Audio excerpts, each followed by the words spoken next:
Shake, shake, shake, Sinora, shake it all the time. When you add a shake of Frank's Red Hot, you open a world of better. A world where wings bring out the flavor of game day any day. Where buffalo chicken dip takes any party up a notch. And where any slice of pizza instantly becomes the world's best slice of pizza. At least until the next slice. Bring every bite to life with the perfect blend of flavor and heat. Frank's Red Hot. I put that shit on everything. Guys, what's going on? Welcome to the Bear Brain Podcast, where the goal is to rise above it all, stay elevated, create that infinity up your you. I'm your host, Isaiah. You guys didn't think I'd leave this year without giving you guys one last podcast episode before the new year. So we're going to do this one. And it's going to be a lot. We're going to chill on this. We're going to relax. We're going to take a drive. Let this be like a road trip for your emotional space, your headspace. It's something that you can revisit and go back to, because I'm going to try to talk about a lot in this episode, because we're just going to reflect a little bit and also kind of recalibrate for life to come. I don't just want to say the new year, but life to come. So if you're driving, tune in. If you're at home, tune in, take some notes. This is all going to be like very important and necessary stuff, I think, that you will definitely benefit from, truth be told. So, all right, get ready. Stay tuned.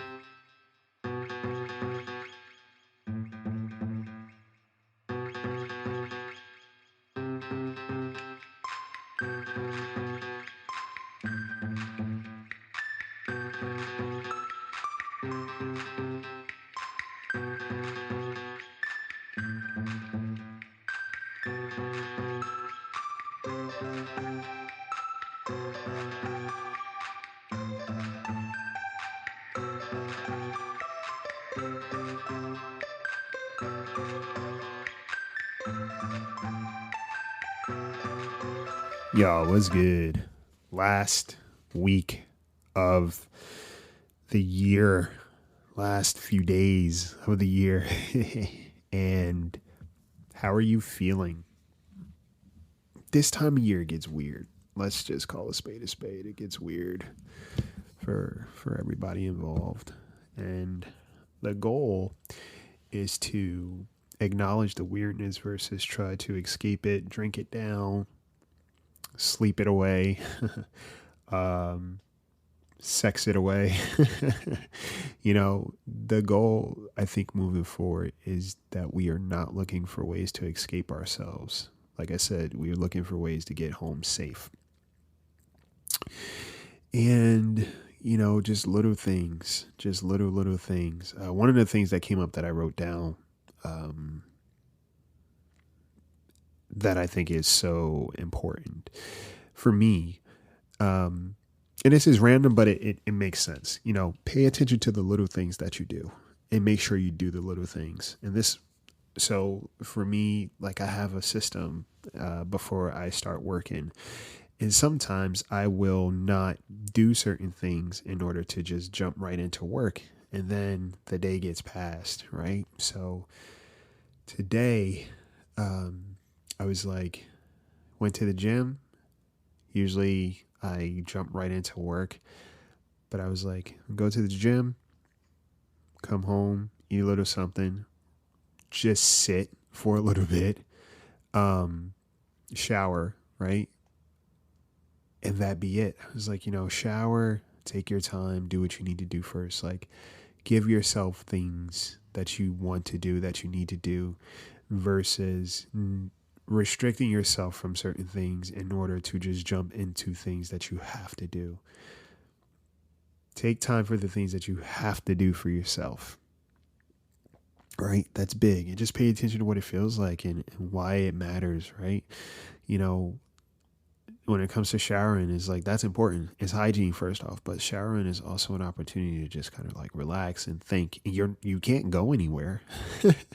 You know, I do some of my best thinking in the shower.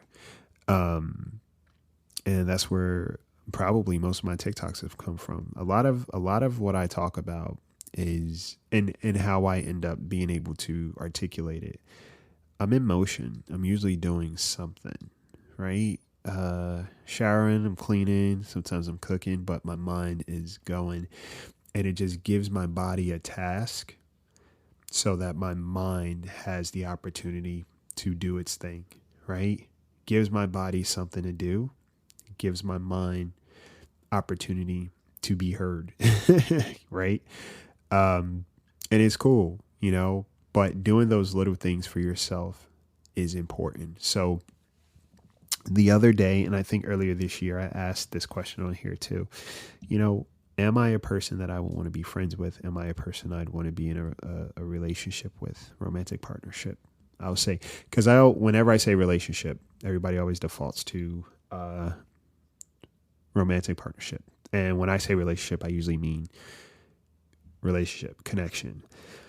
So I just asked, I was like, am I somebody that I would want to be friends with? Am I somebody whose life that I would want to be in, knowing everything that I know about me, right? Sometimes people immediately jump to like, yeah, of course I would want to be in my life because I'm this kind of friend, I'm this kind of person or whatever. It's like, yeah, but do you see past that? What about on the days that you're not doing well? How do you handle those days? Right? Do you isolate? Because if you're an isolator, think about the people that are on a receptive end of your isolation who want to have a relationship with you. So if you wanted to be in relationship with yourself and you know yourself to be an isolator, it's like, and when you isolate, you don't talk, you don't communicate, or when you're going through something or when you're hurt by something, do you communicate or do you just kind of like let it stew? No matter how giving of a person you are, it's like, how are you when you're not good? Because that matters too, right? Your level of intensity. Some people may be very selfish people and they have the expectation that other people are supposed to just tolerate them, right? And they cultivate relationships with people who are tolerating them versus people that may challenge them to do better. You get what I'm saying? So it's just a excellent question to ask yourself. Would I be in relationship with me? Yes or no? And if the answer is no, would you say no because of what somebody else has kind of made you feel? That's a possibility, right? A lot of times and people say, someone can't make you feel anything. So here's the deal. People can definitely influence your feelings though. So while you can't quote unquote make me feel something, your actions can definitely elicit a feeling of sadness, fear, rejection, pain, right? So we do have influence over people. Otherwise we wouldn't be in relationships with people, right? I can pick and choose, like, there are certain people that I feel better around. There are certain people that I feel better in relationship with versus other people I feel drained by, right? So ask yourself, what do I like about me? Do I like me? Do I value me? What about on the days that I don't feel good, right? What about the days that I'm not able to offer or provide? Like, what about the days I make a mistake? What about the days I don't have a lot of money, right? What about the days I don't get a lot of likes on Instagram? Do I still like me? Would I still want to be friends with me? What about the days I'm just not feeling happy or I'm feeling scared? So when we ask, would I be friends with me? It's not just about what I do in those good moments. It's also about how I handle the bad moments, right? How do I take care of myself? Because if I'm going to be in that person's life, I'm going to be on a receptive end of that, right? And we don't get to experience ourselves the way other people do. We'll never have the ability to necessarily experience ourselves and how we influence the company around us. We can listen to other people, right? And sometimes that's even hard because when people are like, yeah, you're this, I feel, this is how you take care of me or whatever the case may be, or this is how I feel around you. It's hard to believe sometimes because do you believe it about yourself? Right? Do you honor that? Do you really receive that? Do you embody all of that? Do you trust it? Right? Am I a trustworthy person? Can I trust the things that people say about me in the best way possible? Can I really receive that I am loved by people even when I don't feel lovable? Right? How trusting of a person am I? That matters, y'all. So, when you ask yourself this question, am I accountable, right? That's important. What's my level of need? What responsibilities do I put on other people that they may not even be aware of? Right? Am I aware of my trauma? Do I try to work through it? Right? Do I project? Do I deflect? I think it's so cool to explore because it just allows us to have a better relationship with ourselves. You can journal about it, right? Who am I as a person when no one's watching? Because I know the secrets of who I am that other people don't. So if I say I'd be in my life or whatever the case may be, how aware of myself am I beyond just what I'm willing to offer to people? Who am I just as a person? Especially when things are not okay. Who am I? Do I talk to people and let them know, hey, this hurt me? Right? Or do I withhold and build resentment? Right? How do I handle things? Do I ask for help? Do I ask for the things that I need? Or do I withhold and then build resentment? Am I okay in my own company currently? Right? All of this matters, y'all. And in order to go into life moving forward, it is so necessary to have a very comfortable relationship with all aspects of who you are now. There's that quote that says, you can't just cut off the person that disrespected you. You have to cut off the part of you that thought that it was okay or whatever the case may be. And in the past, I was like, all right, cool. Yeah, that makes sense. But it doesn't. Because think about it. The person that allowed that disrespect is the person that's always been looking for somebody to not reject them. So for you to reject that part of you, you're doing the same exact thing. And truth be told, it doesn't really create a new pattern because now you are telling yourself that, hey, there's parts of you that I don't like, so I reject you.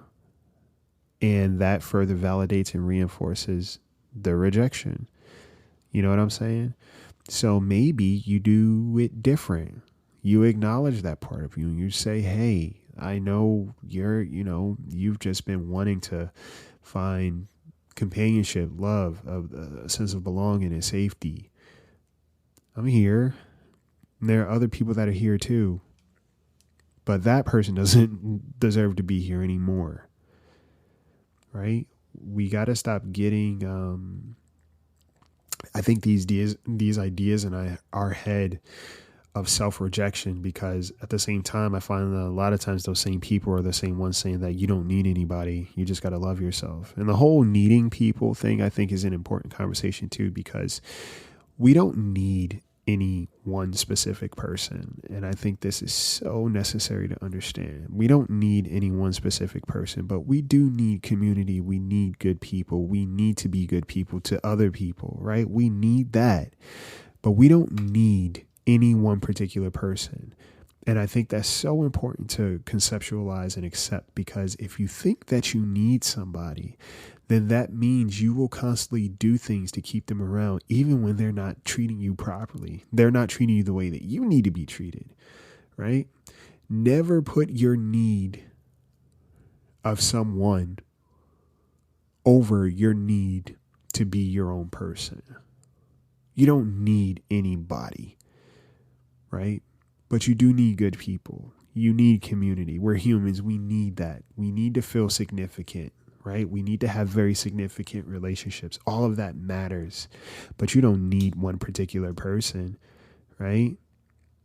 Don't let anybody think that you need them to the point that they are comfortable treating you poorly. Okay? Write down what your strengths are. Write down what your desires are. Write down what my needs are, right? What can I provide to myself? What can I ask for?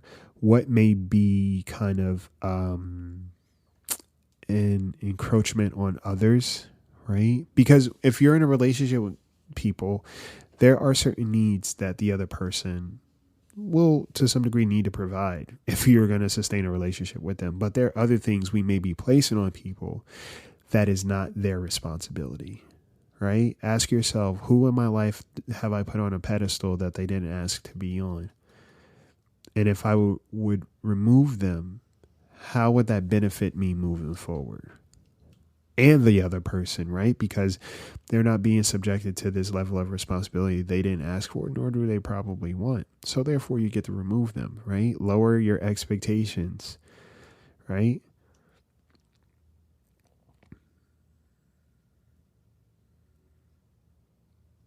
I think it's all important. And also this thing that we may get caught up in is constantly seeing the good in people. Stop only seeing the good in people, because you will be delusioned into very unhealthy relationships if you're only looking at that. See the human in people, right? See the human in people. Be aware of a person being all facets, right? Having history beyond your knowledge, right? Having experiences beyond your knowledge that you are not privy to, that you also can't necessarily influence. See them as a whole human, and then make your decision from there.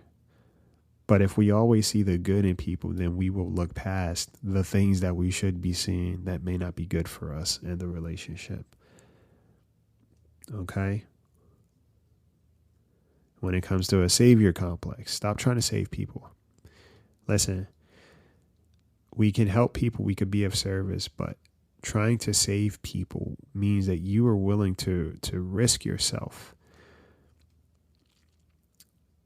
and compromise your well-being for someone else. And a lot of times the people we are trying to save don't necessarily want to be saved, because if you realize they keep coming back to the same thing, right? Or they keep bringing back the same thing. It's like that person who stays in a very unhealthy relationship, but they keep trauma dumping on you, right? They keep talking about this relationship. That's exhausting for you. And it's unfortunate because you're not in that relationship, so you're not experiencing it, It's all necessary in terms of like being a savior, or asking yourself, why am I trying so hard to save these people?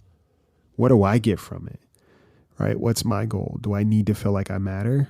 Is this the only way I feel like I matter? Is if I'm jumping into action and trying to take care of everybody around me? Stop doing that, because maybe you'll learn what relationships are actually reciprocal versus which ones just benefit from you always overextending yourself. All of this matters. And like I said, moving into life, moving forward, just take stock in what it is that I seek. Where am I going? Where do I want to go? Right? What do I desire? Who do I want to be a part of my journey? Who seems to want me a part of theirs?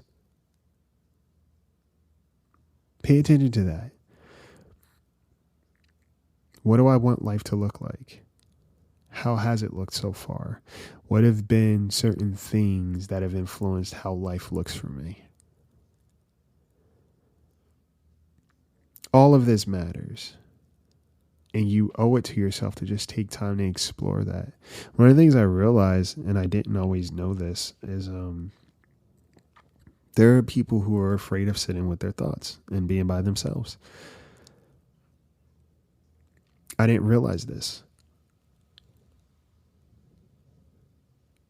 Right? But it allowed me to understand things more, why people subject themselves to certain things, or why people do things and distract themselves with certain things, because it's like, I'd rather be doing this than be with me. And this is something that I talked about. It's like distracting yourself from yourself. You're always looking for ways to escape who you are, what you feel, what matters, what needs attention. Right?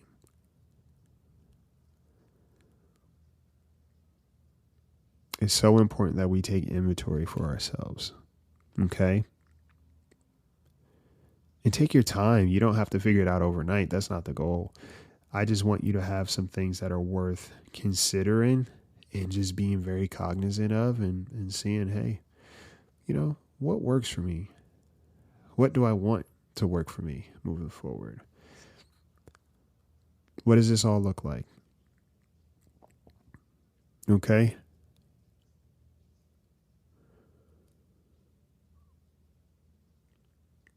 And last thing I want to share with you is something about you are what you attract. or you attract what you are. That's not true. That's not true. Because there have been a lot of very bad things that have happened to good people. And it's not because that's who they were. There have been a lot of good things that happened to people who may not have valued it or deserved it. And it's not because of who they were, right? Understand that in life we attract a little bit of everything. That's just what it is. We're humans having human experiences, okay? It's what we cultivate. It's the relationships we cultivate. That's a reflection of who we are.